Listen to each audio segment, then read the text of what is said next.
Hello YouTube! Well, it's been a while, hasn't it? I'm hoping that over the next few months I can maybe get into uploading videos again. So yeah, hoping to upload stuff more regularly soon. Let me know if there are any topics you're interested in me covering, and I'll see what I can do. Anyway, in this video I'm going to look at the Veridicalist response to skepticism. So we will start with the classic a classic skeptical argument. I've made plenty of videos on skepticism before, so I mean I'm just going to be fairly brief here, but you take some proposition about the external world, say the proposition that I have hands, and the skeptic is then going to propose a skeptical hypothesis which is consistent with all of my experiences. But if that hypothesis is true, then it's false that I have hands. So for example, the brain in the vat hypothesis. I am a brain in a vat, and all of my sensory experiences are caused by inputs manipulated by some supercomputer. The brain in a vat hypothesis is consistent with all my experiences. If I were a brain in a vat, things would appear to me exactly as they currently do. I mean, assuming the computer's set up the right way. I wouldn't be able to distinguish any difference. But of course, on that hypothesis, the vast majority of my beliefs about the external world are going to be mistaken. So basically the argument runs as follows, right? Premise one, if I don't know that I'm not a brain in a vat, I don't know that I have hands. Premise two, I don't know I'm not a brain in a vat, so I don't know I have hands. In order to know that I have hands, I would need to rule out the alternative hypothesis that I am a handless brain in a vat. But there is nothing I can do to rule out that hypothesis.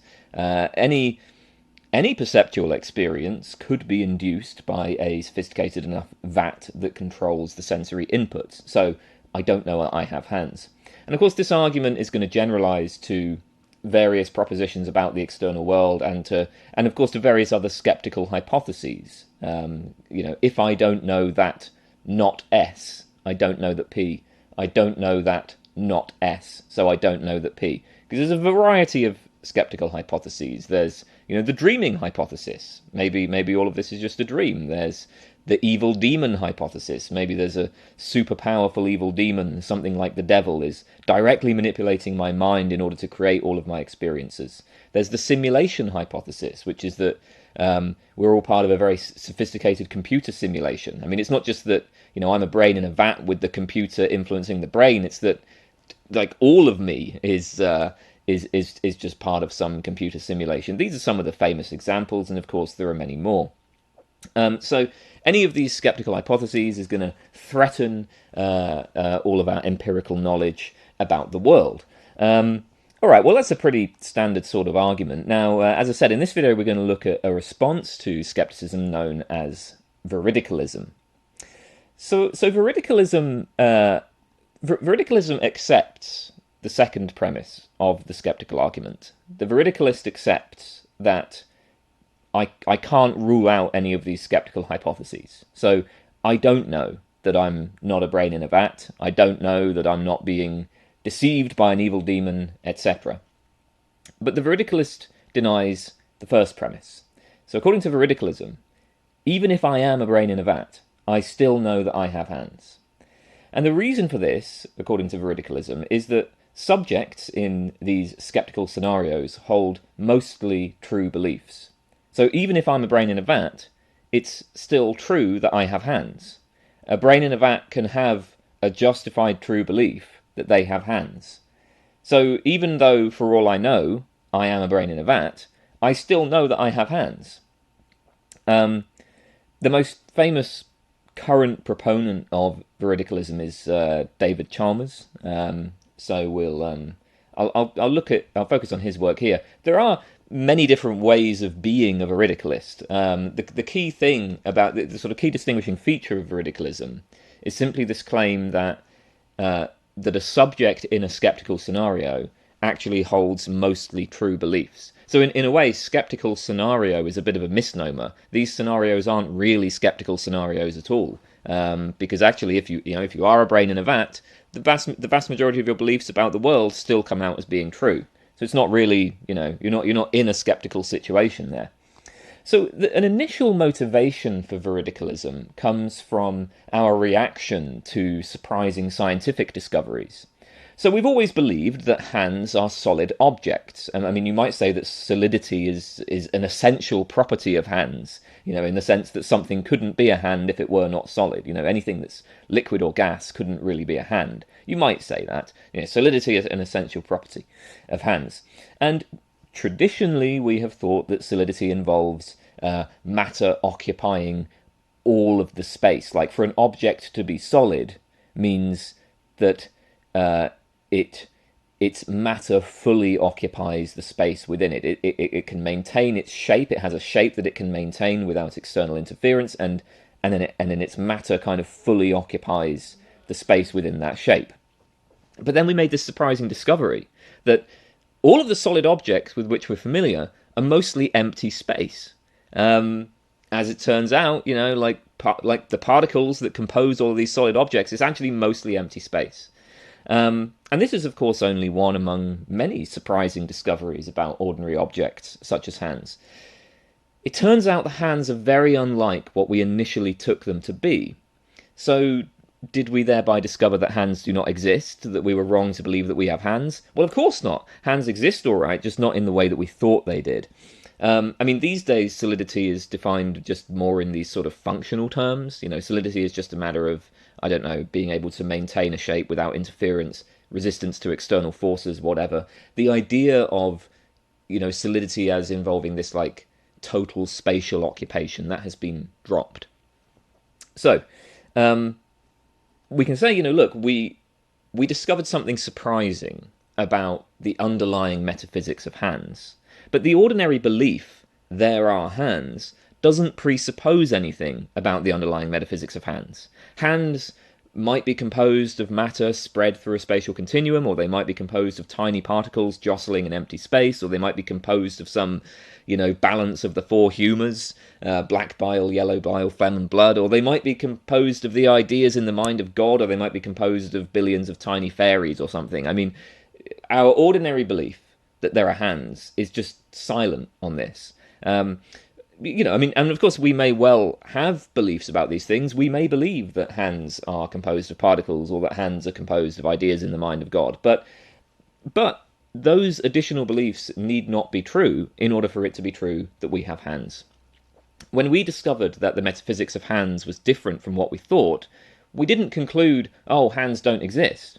And consider also, when we encounter people who have very different metaphysical beliefs, I don't know, like the Aztecs, they take it that ultimately hands are made up of very different things to what we believe in. We don't say, oh, well, those people deny the existence of hands. And, what goes for hands goes for most of the other ordinary objects around us as well. So it seems that our beliefs about ordinary objects do not presuppose any particular metaphysical claims.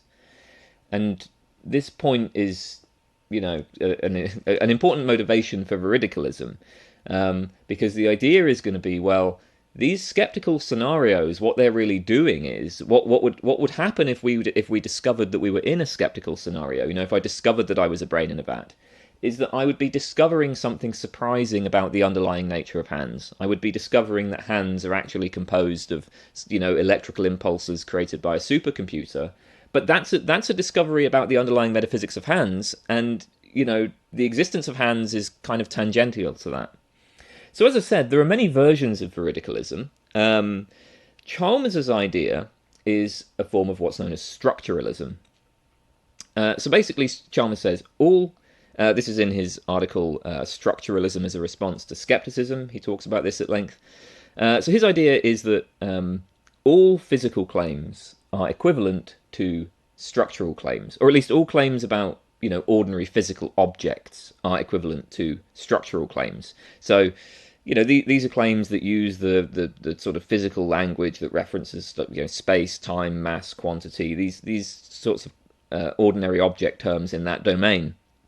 Now, Chalmers has a pretty sort of technical view on, like meaning and language and all that stuff. The precise details of it are not really that important for our purposes. But the basic idea is that ordinary physical object terms pick out whatever it is that plays a certain kind of role in the world and in our interactions with the world.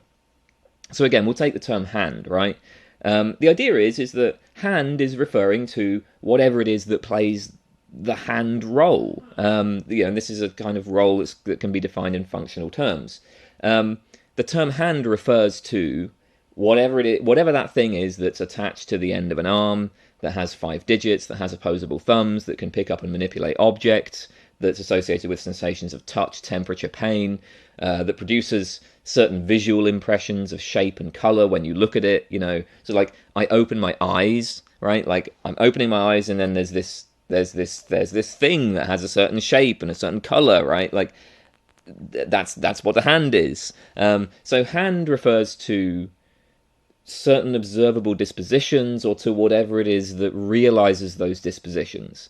A hand is whatever it is that plays the hand role, where the hand role is a matter of these structural relations between things and structural relations between things and experiences. So the structuralist response to skepticism then is going to be that whatever structure is present in the common sense scenario is also present in the corresponding skeptical scenario. The common sense scenario is your ordinary worldview. It's this idea that experiences are produced by mind-independent physical objects composed of fermions and bosons. To any common sense scenario, there are these corresponding skeptical scenarios, like the brain in the vat, the evil demon, whatever. In the common sense scenario, the hand role is played by certain mind-independent physical objects. It's played by these arrangements of fundamental particles that obey certain laws of physics. The world, on this view, has a kind of causal structure, such that certain arrangements of fundamental particles interact with each other in certain ways, and then some of these interactions produce these appearances within our experience. In the brain in the vat scenario, the hand role is played by electrical impulses in a supercomputer that's hooked up to a brain. And within the brain in the vat scenario, this is going to replicate the relevant part of the causal structure of the common sense scenario. So instead of it being like interactions between, arrangements of fundamental particles and, interactions between fundamental particles in the brain, it's going to be interactions between these sets of electrical impulses, interactions between electrical impulses in the brain. What has the relevant causal powers in the brain in the vat scenario are these electrical impulses in the computer, but it has the same relevant causal structure. The hand role is still instantiated. So as Chalmers puts it in his paper, Structuralism as a Response to Skepticism, he says, for every physical property of physical objects in the actual world, there will be a corresponding virtual property of virtual objects in the simulation. This will be a property of data structures, such as a value in a data array. If two properties have a systematic causal connection tying them together in the actual world, the corresponding virtual properties will have a systematic causal structure in the simulation. And moreover, both of these things bring about the same experiences in conscious observers. So this idea can be extended to other skeptical scenarios. In the evil demon scenario, the hand role is played by the actions of the evil demon and the representations within the evil demon's mind. So the evil demon is going to be tracking your experiences and ensuring that when you decide to open your eyes, a specific visual appearance will be created. Which means the evil demon must intend to produce the relevant visual appearance in you and must remember what that visual appearance is like. So there's going to be a fairly complex structure encoded in the evil demon's mind, and this structure is what's causing your experiences. And this structure corresponds in the relevant kind of way to the causal structure of physical objects in the common sense scenario. And, again, you can, I think, pretty easily see how this is going to extend to some of these other skeptical scenarios. I just want to make a brief note that initially you might think that this is similar to Putnam's argument against skepticism. I'm not going to discuss this in detail here because I already have a video on Putnam's response to the brain in the vat scenario. The only point I want to make is that these are not the same response. Okay, Putnam's conclusion is that is that certain skeptical scenarios are incoherent or meaningless, right? Like on Putnam's view, the brain in the vat hypothesis can't really even be expressed or thought about.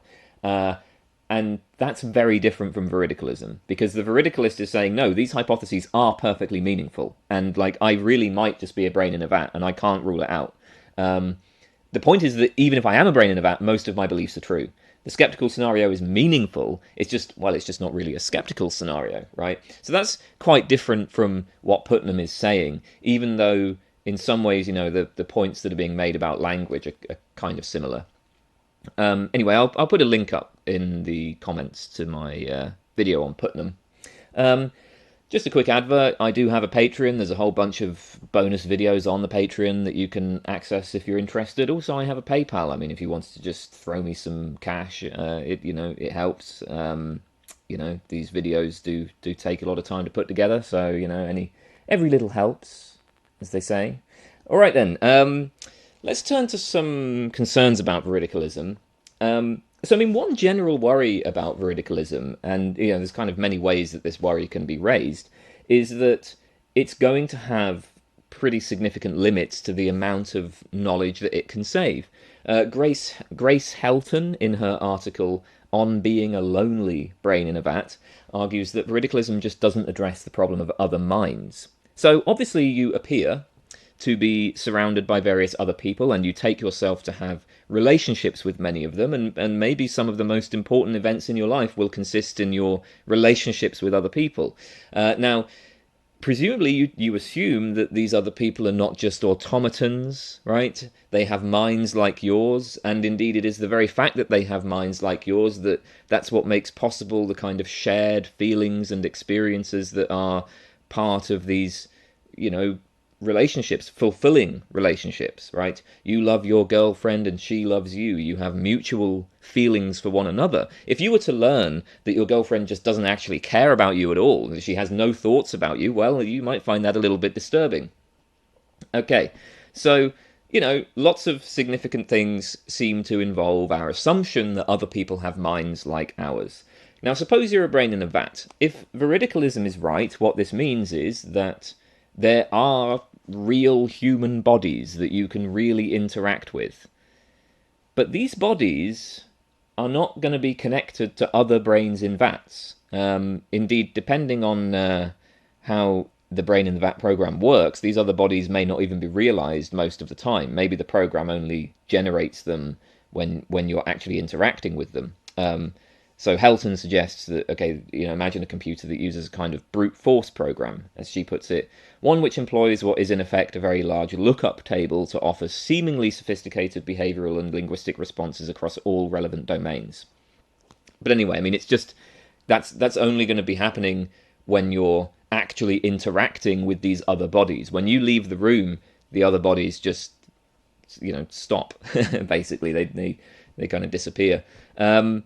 So anyway, it seems like at least at face value, these other bodies are not going to have conscious experiences. It's like when you have a dream in which you encounter other people. Maybe you dream that you have a loving girlfriend, but then when you wake up, it's like, oh well, that was just a dream. She didn't actually have any real feelings for me. There wasn't a genuine reciprocal relationship there. So essentially the worry about this is that veridicalism is what veridicalism is doing is basically saying, look, the mere sort of appearances and dispositions and relations between things within our experience, that sort of stuff is sufficient to secure the truth of statements about ordinary objects. And, maybe that's plausible when it comes to statements about ordinary objects like, hands and tables and chairs, but it looks much less plausible that mere appearances and dispositions are sufficient to secure the truth of statements about other minds. That like the statements about other minds can be true just in virtue of the sort of immediate behavior that you see when you interact with another person. It doesn't look like that's going to be enough to secure the truth of statements about their minds. I mean, and that would require a very kind of crude behaviorism that probably wouldn't be appealing to most people. And I mean, again, just consider dream characters, right? Do you want to say that dream characters are conscious, that they have minds? Most people don't want to say that.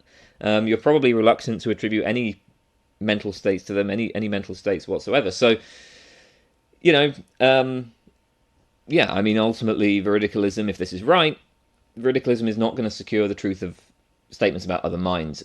You need the right kind of thing to be happening behind the phenomena, and veridicalism doesn't give you that.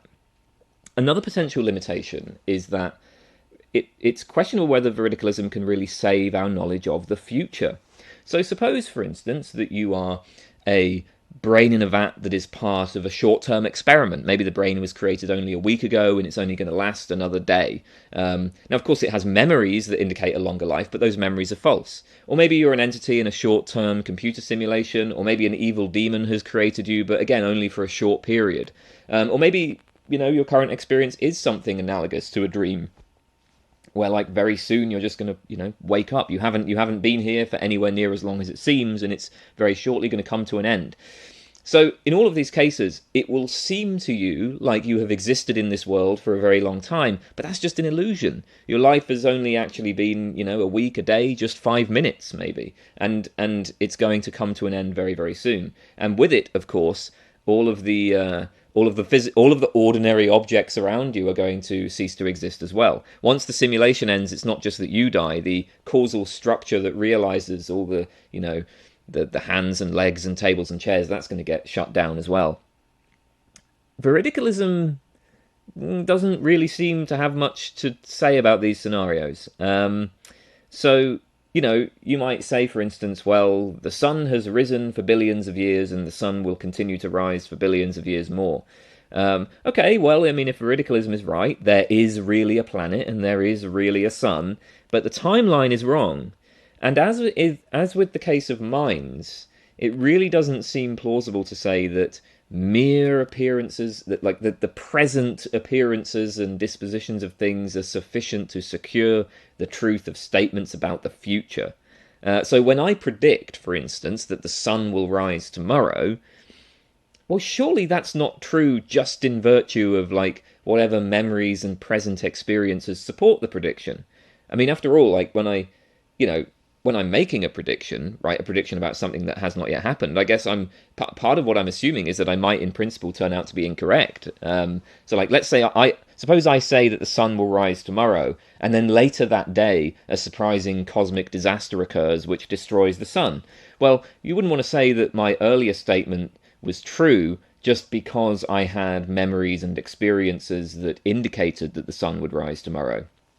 For statements about the future to turn out to be true, even on veridicalism, the appearances need to maintain the right kind of structure into the future. But there are many skeptical scenarios on which you just, you don't have a future. So yeah, this seems like another case where there's some knowledge that's not really saved by veridicalism. I should note, by the way, that Chalmers himself is very well aware of these limitations. He just admits in the article that, like, look, there are skeptical scenarios of like different sizes. You can kind of imagine like on the one hand, on one extreme, you've got like a computer simulation that simulates the entire universe, and that's going to secure a great deal of knowledge. But if you have like a short-term simulation that involves just one person, I mean, there's going to be much less knowledge available in that situation.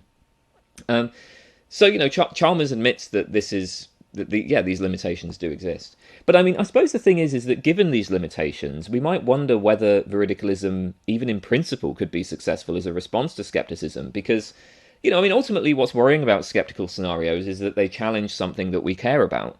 And you might think, well, how much do we really care about inanimate objects in our immediate present environment? I mean, that's not enough for genuine social interaction. That's not enough for the rationality of making plans for the future. But that means, a pretty big chunk of what you care about is missing. I mean, just think about, how much of what's meaningful to you is based on interacting with other people or contributing to some sort of long-term project. Maybe you have a goal for your career, or, even something simple like a goal of, owning your own house one day and working towards the goal of owning your own house. I mean, if you can no longer rationally predict the future, you're in a very different situation from what you thought you were in. I suppose is the problem. All right. Well, here's another issue for veridicalism, which is going to challenge the idea that it can actually save any knowledge whatsoever.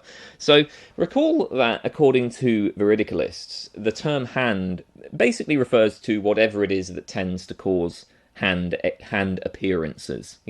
Whatever it is that plays the hand role. And that's going to be a matter of instantiating the right kind of causal structure. So something surely causes these appearances within our experience, right? Like I open my eyes and I see this thing that looks like it has 5 digits and so on. Something is causing this visual appearance. I just don't know what it is, right?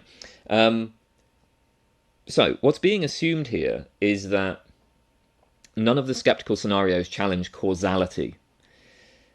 But that's pretty questionable. I mean, for one thing, even independently of arguments for skepticism, there are actually many arguments against the idea of realism about causality. I mean, David Hume and Bertrand Russell have both made arguments for causal anti-realism that, doesn't really depend. It's not about like any sort of general radical skepticism.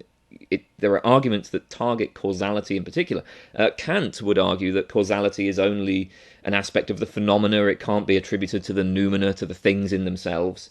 The point of this is just causality is independently questionable, even if you don't go for radical skepticism, right? Like there's a lot of philosophical views on which causality is thrown into question.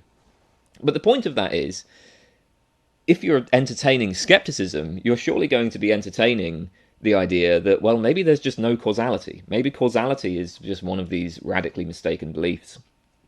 And incidentally, there are in fact skeptical scenarios that undermine our beliefs in causality. Take the evil demon scenario. So I suggested earlier that on veridicalism, many beliefs, even if you were in the evil demon scenario, many of your beliefs will turn out to be true because the complex structure encoded in the evil demon's mind causes your experiences in the right kind of way. Now, obviously, when we imagine the evil demon, when we think about how it works, we tend to think about it in terms of the evil demon's intentions and actions and how this causally influences our perceptions.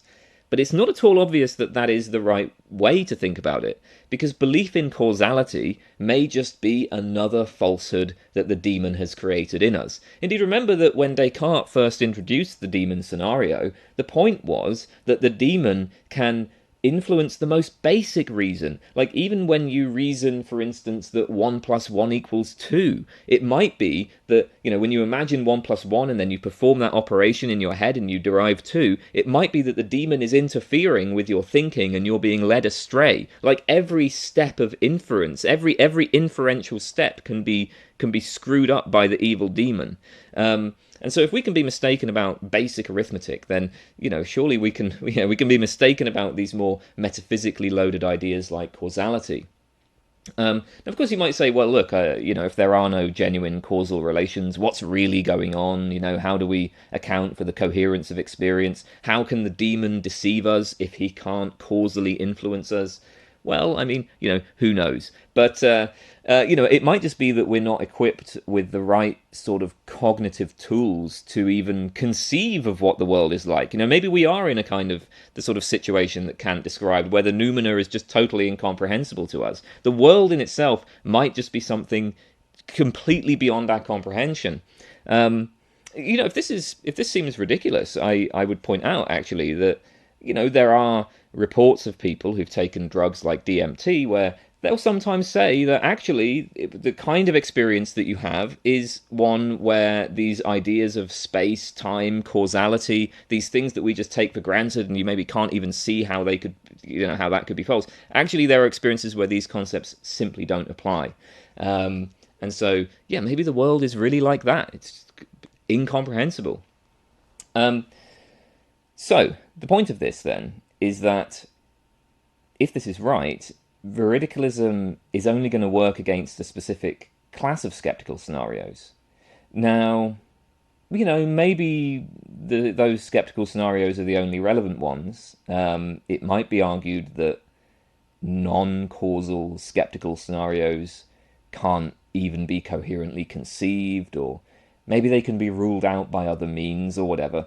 But if they're on the table, I mean, if the evil demon scenario, as Descartes conceived of it, is on the table, then it actually looks like veridicalism just doesn't work at all, because ultimately it's not even gonna save your knowledge of ordinary objects in the present environment, because you're not going to be able to say that it does have the same sort of causal structure as on the common sense model.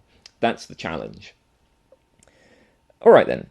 So I want to now turn to. There's an interesting article by Yuval Avner. I hope I'm pronouncing his name right. It's called "Veridicalism and Skepticism," and I raised some objections earlier where essentially the point was, veridicalism seems like it maybe doesn't save a lot of the knowledge that we care about. And this point about the kind of knowledge that we care about motivates Avner's response. So Avner argues that even when it comes to, ordinary inanimate objects, the problem with veridicalism is that even if it successfully rebuts the letter of the skeptical argument, it doesn't defeat the worrying implications of that argument.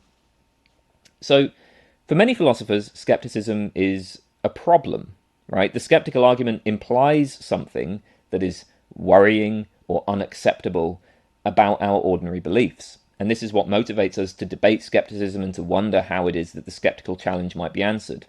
Now, the problem for veridicalism is this, to quote Avner.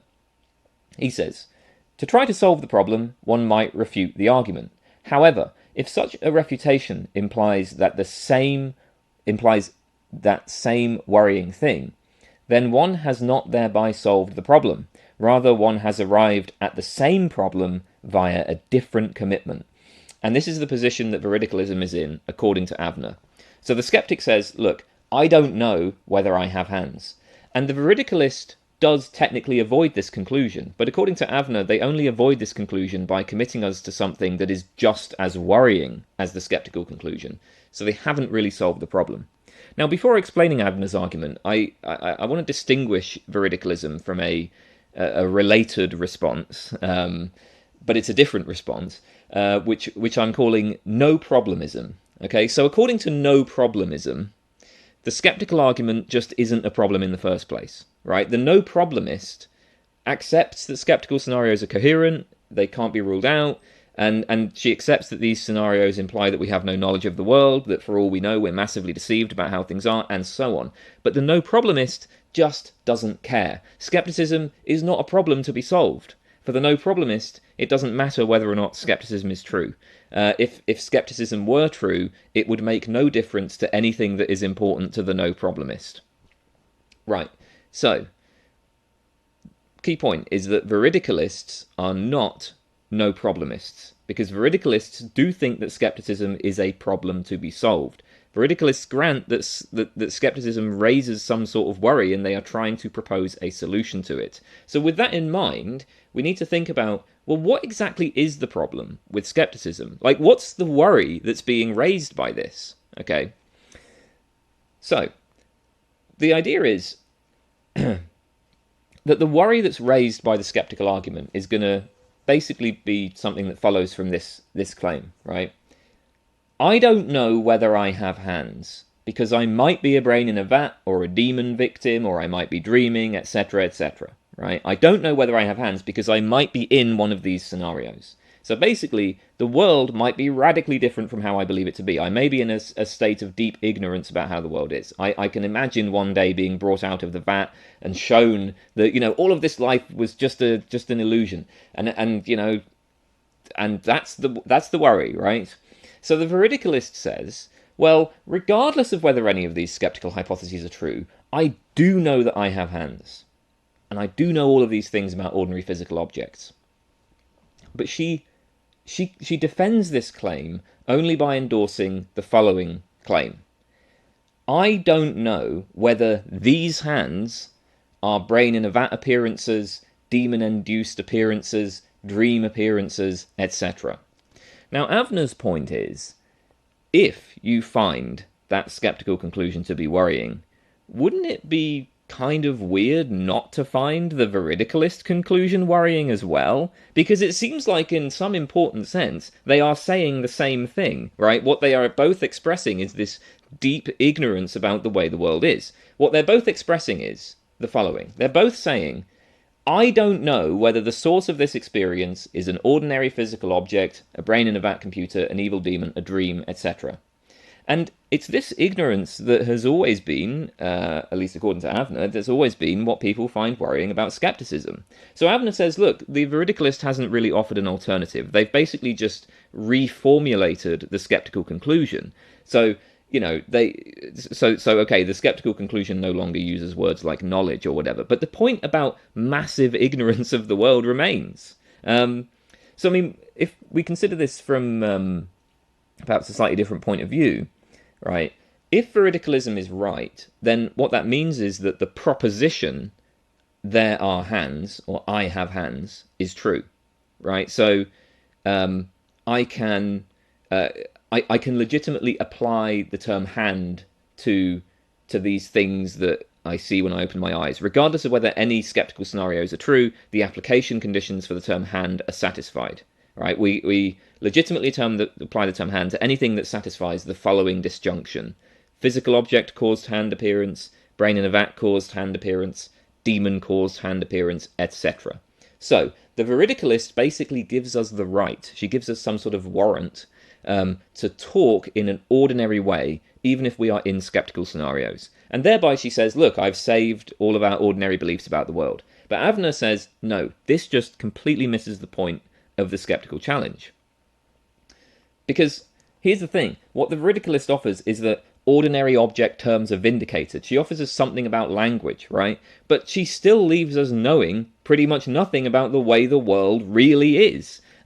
So, you know, I suppose to drive home this point that, you know, the vindication of ordinary object language is tangential to skepticism, it's worth considering that, you know, you could have the view that ordinary object terms fail to refer, and yet we actually know a great deal about the world. Consider, for instance, mereological nihilism. According to the mereological nihilists, there are no composite objects. There are no chairs, no tables, no planets, no animals, etc. There are only fundamental particles arranged in all sorts of ways. So almost all of our ordinary beliefs are strictly speaking false, according to the mereological nihilist. But mereological nihilism is not usually taken to be a skeptical hypothesis, and it's because the mereological nihilist actually thinks we really do understand pretty deeply. We understand what the world is really like on a fundamental level, you know? And we just have to be careful about how we phrase things so that, you know, we're not referring to composite objects. I mean, in principle, it's possible to avoid reference to composite objects, even if it's very difficult in practice. But yeah, I mean, ordinary object terms end up failing to refer, according to the mereological nihilist, but, you know, they're not skeptics, right? So skepticism, the question of skepticism and the question of, well, like, is ordinary language legitimate, they're just different questions.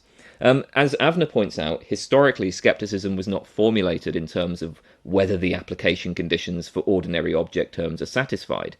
In fact, arguably, it wasn't even formulated in terms of whether our beliefs count as knowledge.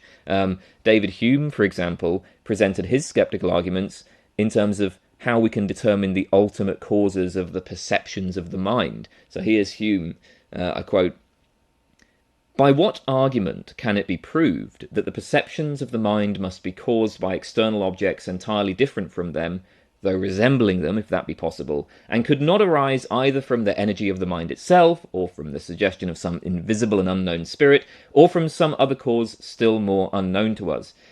It is a question of fact, whether the perceptions of the senses are produced by external objects resembling them. How shall this question be determined?" And notice there's nothing there about, like, well, is it true that you have hands, right? That's just not how Hume is framing this at all. What worries him is this thought that we might just be completely ignorant about what the kind of, like, underlying causes of our sensations are actually like. So, basically the Veridicalist has conflated one way, modern way of stating the skeptical argument for what skepticism really is, and what the real underlying challenge of skepticism is. So Avner does give a bit more detail about exactly why it is that veridicalism fails, and he says the basic reason for the failure of veridicalism is that it leaves open the same possibilities as skepticism. I think the point that he's making here is that learning about the world involves narrowing down epistemic possibilities, right? So let's say that I see what appears to be an animal outside my window. Like there's something moving, and I think, it's an animal, right? It's probably an animal moving outside my window, but it's just in the corner of my eye, and at the moment, like, I don't know whether it's a cow, a dog, a cat, a bird, or whatever. So then I kind of turn my head, I look a little closer, and I notice that it has a comparatively smaller size, and that rules out the possibility of a cow. So, like, the cow possibility has been ruled out. All right, well, it could be a dog, cat, bird. So then I look a bit closer, and I see the distinctive features of a cat, right? I see the whiskers and the pointed ears and the long tail and so on. I'm like, that's a cat. So I've ruled out the dog possibility, the bird possibility, all these other animal possibilities. Ruled out. But of course, there's still various possibilities about, well, what cat is it? I know that Sienna and Pearl live nearby. Or it could be a newcomer, perhaps a new cat has arrived in the neighbourhood.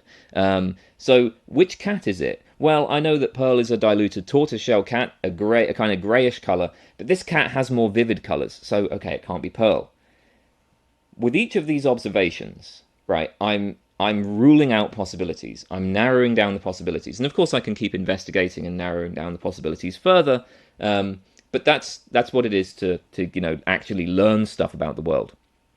So the skeptic suggests that perhaps all of your ordinary beliefs are based on these mere appearances, and there's something behind these appearances that is radically different from what the appearances themselves suggest, or from what you assume, right? So at best, I know that these hand appearances are caused either by physical objects, or by a brain in a vat computer, or by an evil demon, or by a dream, etc. And this is what motivates the initial worry about skepticism. You have this wide range of possibilities. The Veridicalist does not put me in a position to learn anything more about the world than this. I still can't rule out any of these possibilities. All I can do, given these appearances of hands, all I can do is legitimately apply the English term hand. The skeptic and the Veridicalist give you the same set of possibilities. They merely describe them differently, right? So the Veridicalist just kind of broadens the things to which the term hand correctly applies. But as Avner says, what matters when it comes to what is going on in the world is which possibilities might be actual, not how those possibilities are described. We have, many beliefs about hands, like, my hands were not caused to exist by an evil demon manipulating my mind. What caused my hands to exist? Well, I'll tell a story about biological development, and I can trace the causal lines back in various ways, but none of these are going to terminate in an evil demon. The skeptical scenario raises this worry that, well, maybe the world is very different to what you initially thought, and the skeptic expresses this worry by saying, for all you know, you have no hands. The Veridicalist does not express this worry as a worry about the existence of hands, but she can express it as a worry about the nature of hands. Like, are they biological objects or demon-induced images or whatever? I mean, Avner would say, look, these are just two different formulations of what is actually the same skeptical problem. So I want to just present one more kind of little argument for Avner's view, which is to consider what you might say if you were to wake up from your current experiences. So the analogy here is of course, to dreams. You wake up and you realize it was only a dream, or maybe you become lucid during the dream, and then that's when you realize it's a dream while you're still dreaming. The skeptical challenge is that your relation to your waking environment may be analogous to your relationship to the dream environment. One day you might wake up from it. Now think about what happens when you wake up from a dream, right? We're tempted to say the dream objects were not real. And maybe some kinds of veridicalism are committed to denying this. So, when you dream that you're stroking Sienna the cat, maybe there's, like, somebody could come along and say, well, you really were stroking a cat in that dream, right? Like you really, when you're dreaming, you really do control a pair of hands, and those hands really do stroke a cat.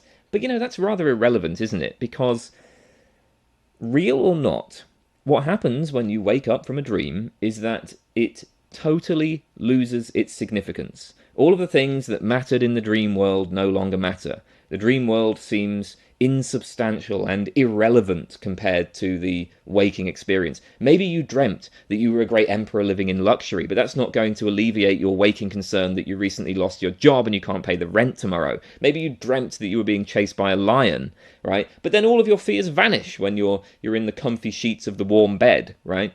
So the thought is, look, maybe my relationship to this environment right now is like my relationship to the dream world. One day I'm going to wake up and it's going to lose its significance entirely.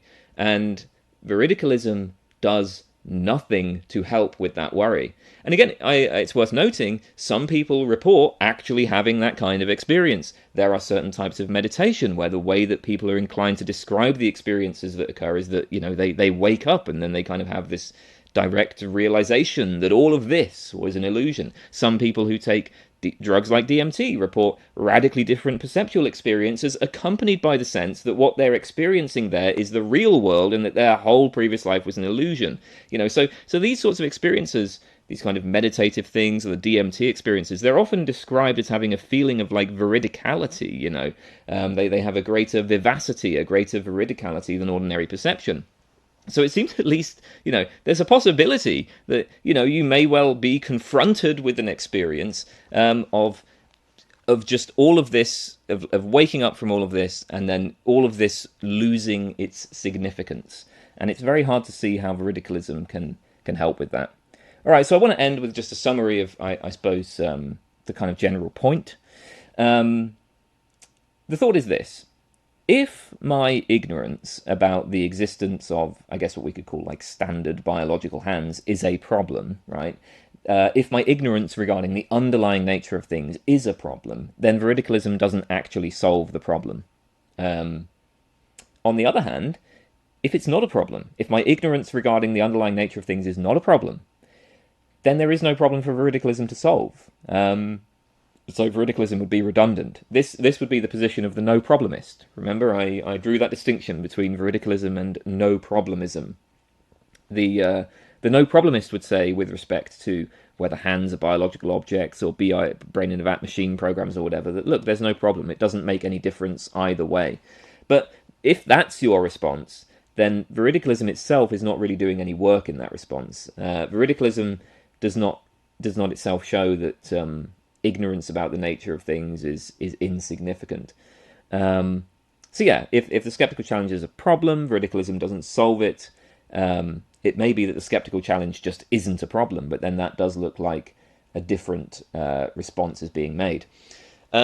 So I suppose I have been rather critical of the Veridicalist in this video, but I still think it's an interesting response, and I hope you found the video interesting, and I'm going to end it there. So thanks for watching. Bye, everybody.